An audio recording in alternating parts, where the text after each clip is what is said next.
Hi everybody, this is Liz with 143 Handmade, and today I am working on dephemerember 2022, hosted by,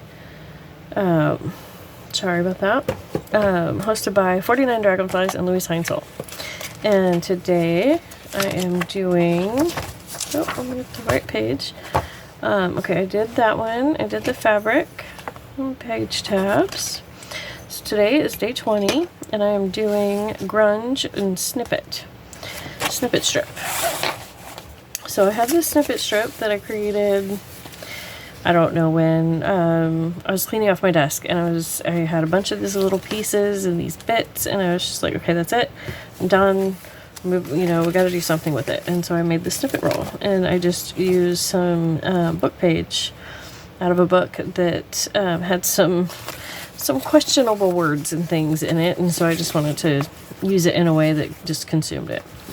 But okay, so grunge and snippet strip. So when I think of grunge, first thing I think to do to a snippet strip is this. And I know that there's some people out there that you just could not imagine doing this to your work, and that's okay.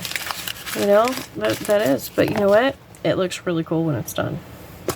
And so what I'm doing is I'm taking my black ink pad, and I'm not going to do it to the book page side because I know that's the back, but on the sides that are what's the front, I'll just come in here, and on top of these wrinkles that I can see, I'll just rub my ink pad on those. And it's obviously not going to ink it like well. That's not the point.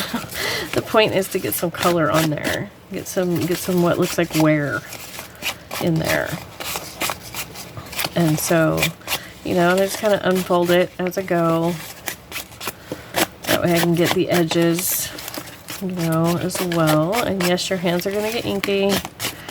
You know, doing it this way, that's just one of those things. I don't mind getting ink dirty. Some people do. You can wear gloves. There's things you can do. Not be messy like me. So,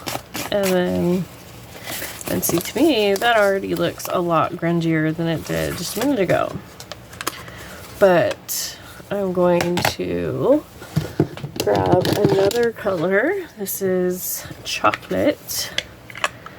And this is just the darkest brown that I have. And I'm going to do it again, but I'm going to make sure to fold it, you know, as I go this time. I'm going to do a little bit more like controlled folding.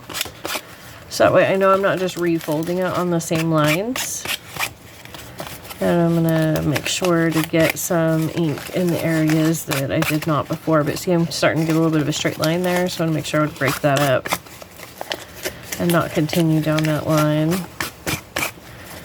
And I kind of like to make sure that some of the ink, whatever, all the colors of ink that I use, get into certain areas, like on like this blue lace here. I made sure to get the black on there, and now I made sure to get some of the brown on there.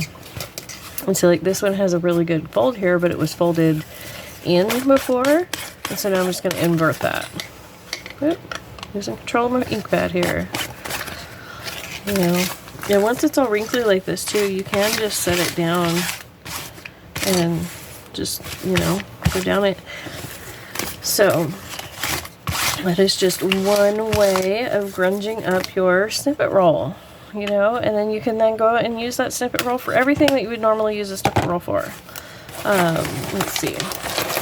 I need some more pockets in my dephemerember journal here. So I'm going to flip back here and find a good spot. There's a good spot. And let's see. Yeah, I'm just going to do a full-size pocket.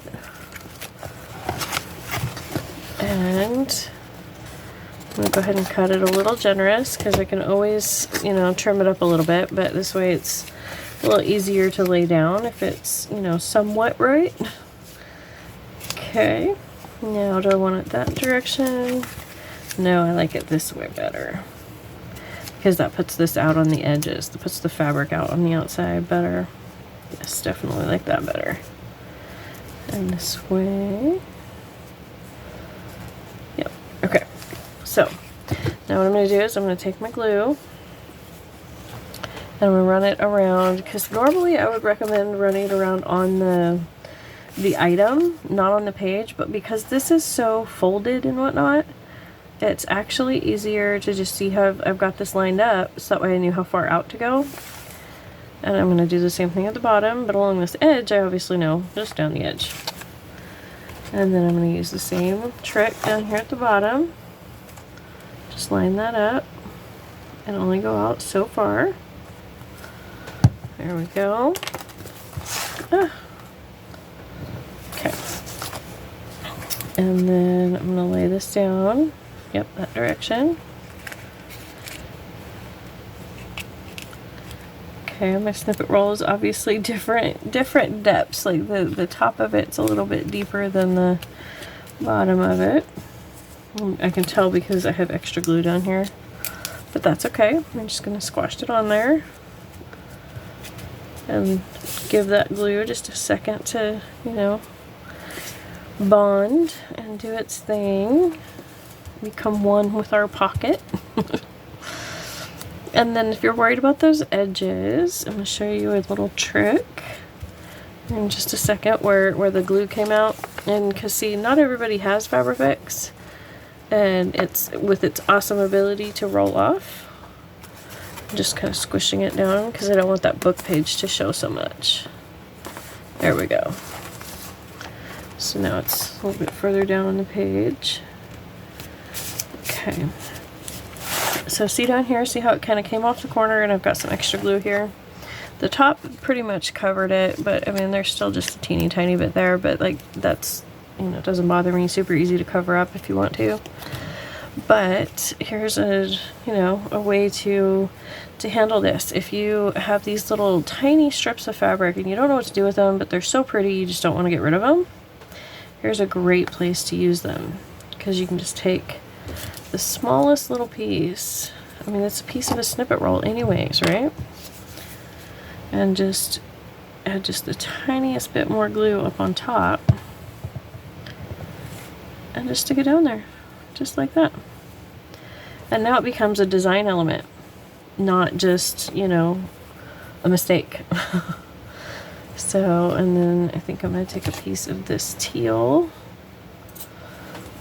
and add just a little bit more glue on top as well, and add that right there. And see, now you would never, you know that that was not an intentional thing. And to even take that one step further, I'm going to grab this other little piece of fabric here, although I'm going to go longer with this one, and do the same thing right up here along the top. So it just looks like, you know, I did that on purpose, not because I was covering up a glue sponge that I couldn't make disappear, you know. So there you go. And that also helps, it does help remind you that this is in fact a pocket, not a tuck, you know, because that is, you know, covering that edge. And then as you can see, I can just tuck something right in, and because it's all crinkled and everything, it's got some room in there, even though it's glued flat. So thank you so much for joining me today, and don't forget to like and subscribe, and there will be lots more to come.